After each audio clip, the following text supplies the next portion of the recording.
In the north, they thought they knew all there was to know of war. Until the War of the Rift. While the Southern King hid, warm in his keep, the Darkwings cut their bloody trail from frozen north to winter's edge. Alone, the Warden and his small garrison turned their whiskers to the icy wind. At the end of hope, in a last barrage, they wiped Batkind from the land and memory. With no sign of the Darkwings' return, in time, few believed them little more than a fairy's tale. But at Mount Cauldron, time had been all they needed. An old enemy claws free of their icy tomb and hungers for vengeance. But not all is lost. King Rattus brings north a cause for hope. A bastard prince, placed in the paws of the Warden of the Wastes to raise as his own. A secret of blood never to be told. Now, fate calls for a hero in a murderous screech, and one young rat will answer.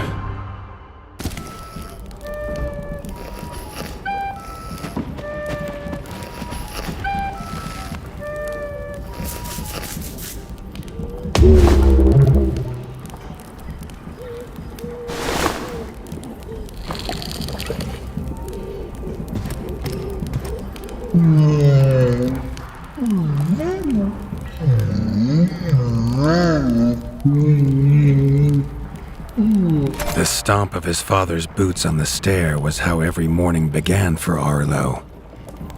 The booming shout to ready himself was louder still, but such was Lord Eivor's zeal at a new day. Dawn was breaking over winter's edge, and Arlo was yet to miss one.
The castle echoed with the horns of the returning hunters, bringing their night's bounty. Arlo's little heart quickened to hear it. The only thrill to be found inside the high walls was a hunter's tales of what lay beyond them.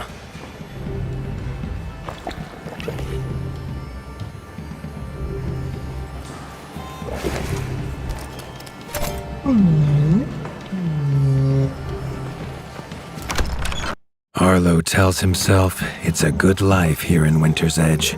The bustling of contented ratfolk, the crisp mountain air, and without the endless scourge of frogs the southerners suffer. Why should he want for more?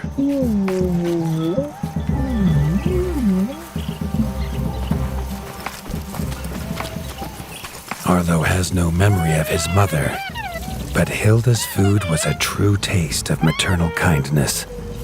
With the right ingredients, she would make meals nourishing to body and soul.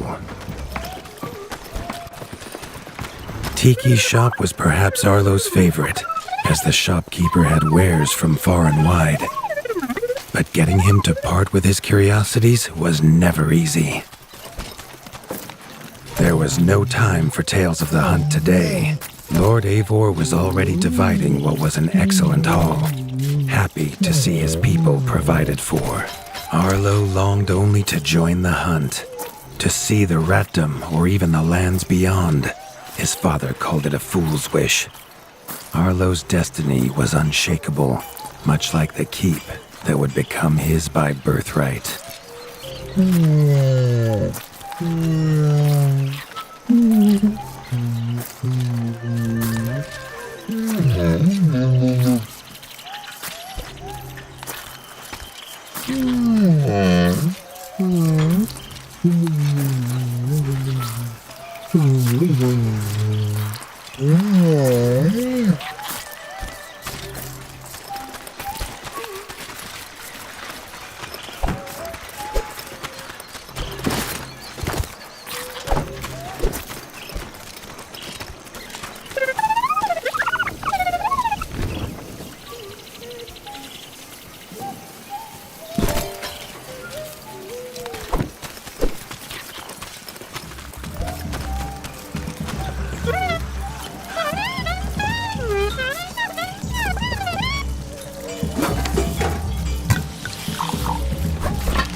Chief Mason Leaf was the rat Arlo most admired.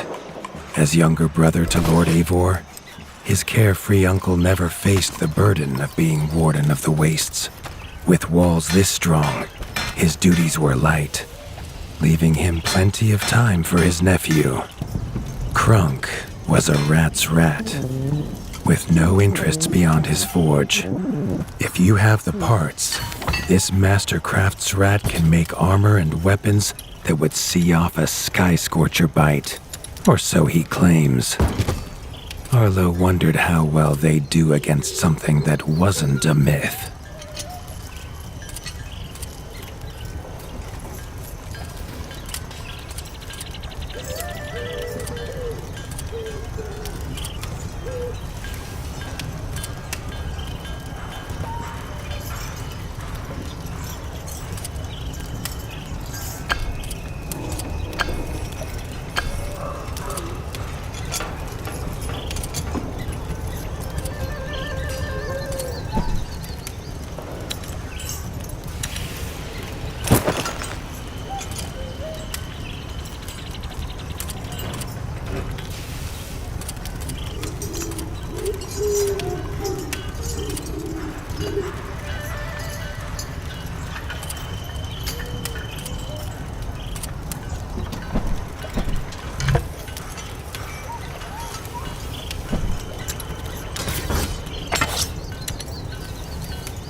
The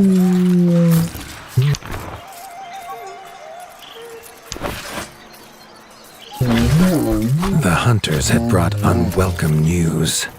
A family of the reviled creatures ratfolk called backstabbers had moved into the wastes.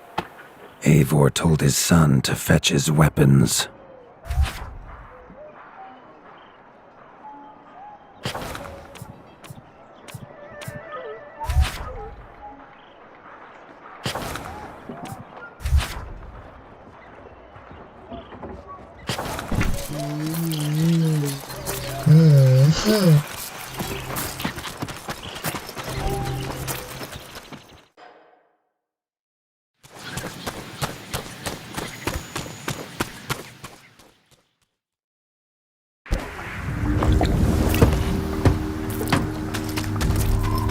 His father had no explanation for suddenly taking Arlo on a hunt. It even gave the hunters pause. Arlo had been taught to fight, and better than most. But rarely had he been tested.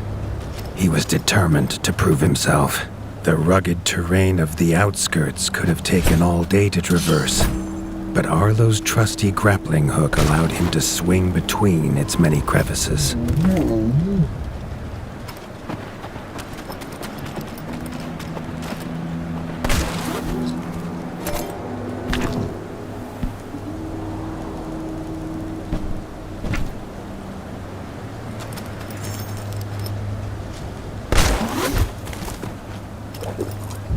Arlo liked the feel of a sharp axe cutting through the vines.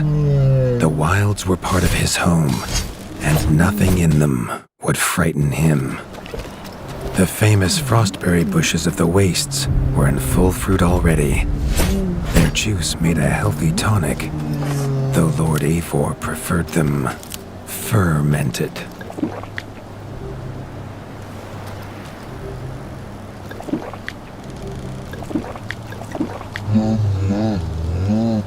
His father was a sturdy rat, built for strength, not speed.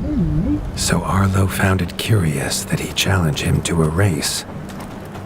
The prospect of the hunt had filled Lord Eivor with a vigor that his son had not seen in years, or at least since breakfast. A warden fights the hardest battles, he told Arlo, and needs the sharpest blade.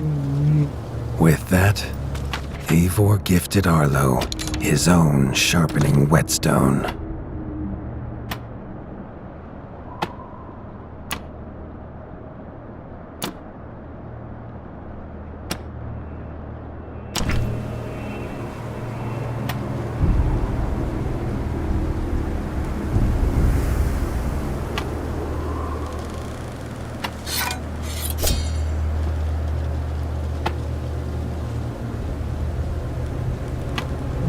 Whether these beasts were named for their spines or for some past unforgivable deed, no rat knew.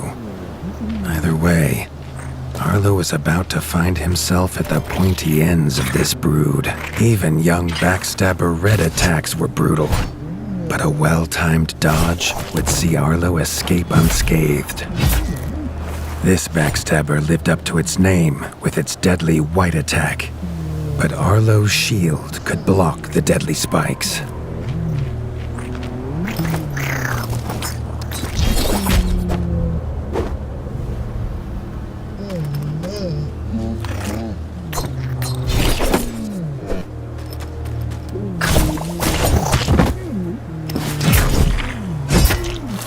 This young one used vicious yellow attacks. Arlo had to time his parries perfectly.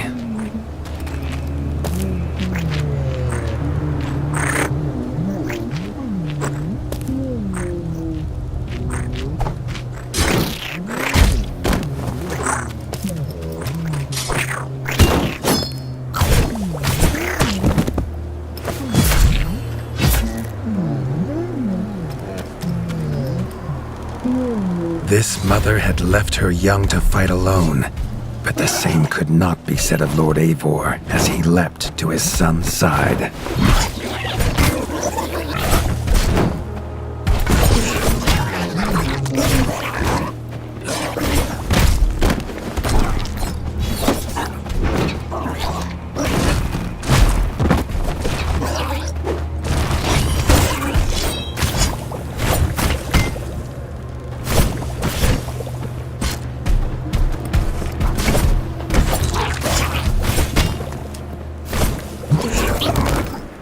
was Lord Eivor's mighty blade that took her head, but the fight was won together.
Arlo basked in his father's pride, almost as warm as at the fire inside Winter's Edge.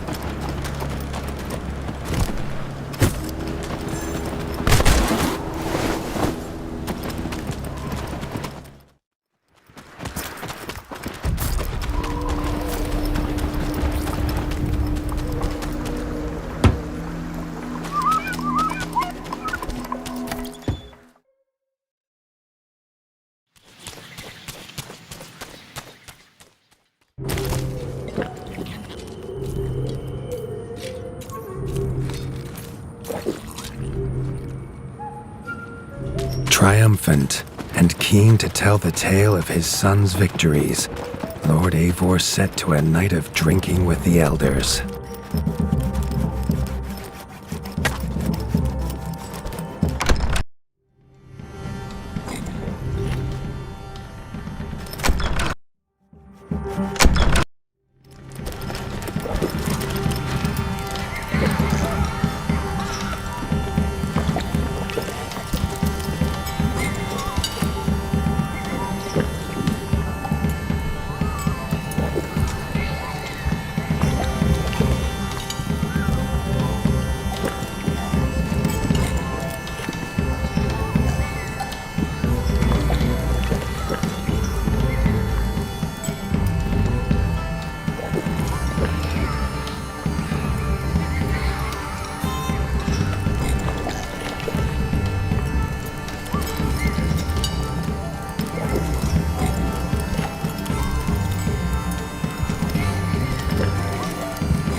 Arlo was reluctant to return to his bed, wondering how long he must wait to hunt again. The booming footsteps that woke him this time were nothing like those of his father.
found his father. The Warden stood alone, holding back a whole Darkwing army, their cruel Count Kazakh leading them. His father charged, but the Darkwing Count was as fast as he was strong. The Winter's crown tumbled to Arlo's feet, now without a head to rest on. There was no time to grieve his father, as from above the Count revealed his greatest weapon, a sky scorcher. Not a fairy's tale, but an undead beast whose very breath could level kingdoms. And its eye was trained on Arlo. All that came next was a fog of bloodlust, snapping jaws, and the beating of leathery wings.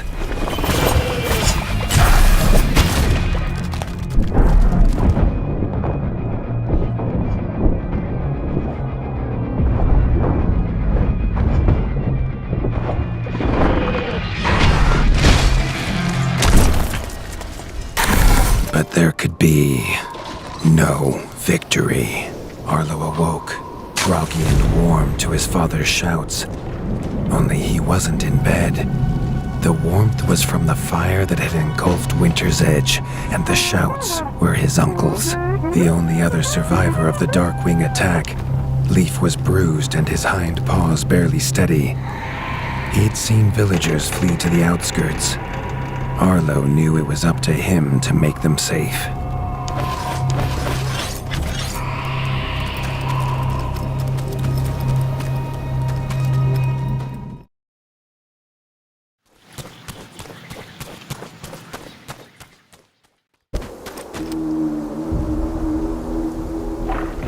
He'd know these anywhere.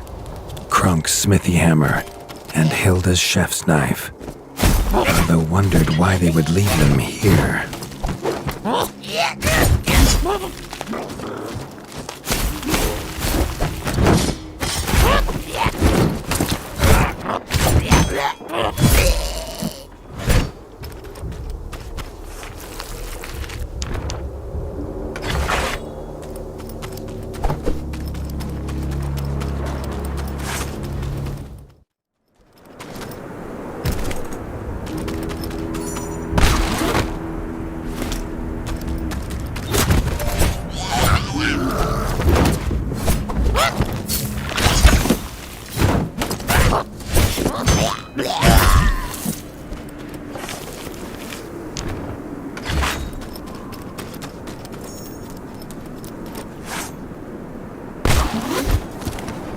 With the attack at Winter's Edge, no hunters had come to check their traps.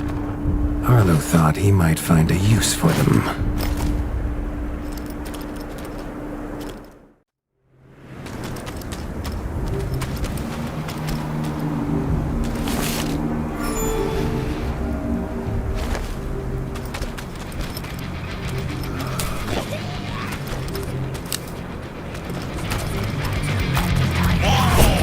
Arlo had found the reason his friends had fled.